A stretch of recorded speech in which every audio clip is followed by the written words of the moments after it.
اور مسلمانوں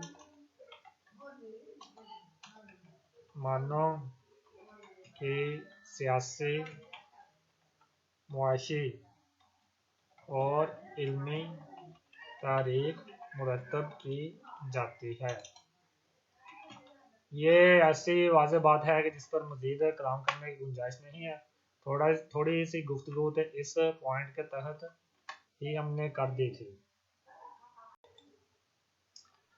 جو اگلا پوائنٹ فائدہ ہے وہ یہ ہے کہ ان بزرگوں کا تذکرہ،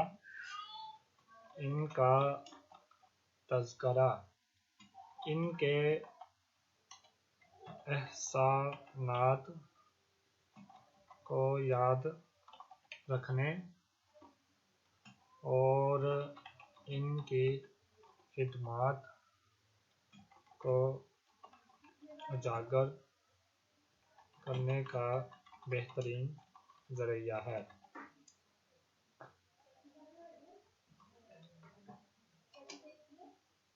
10واں فائدہ خاص تذکرہ نویسی میں مشغول ہونے والے کو، تذکرے لکھنے والے کو ہے، وہ یہ ہے کہ جب بندہ، کوئی بھی فرد جو کسی بھی بزرگ کا تذکرہ لکھتا ہے تو اسے سب سے بڑا فائدہ یہ حاصل ہوتا ہے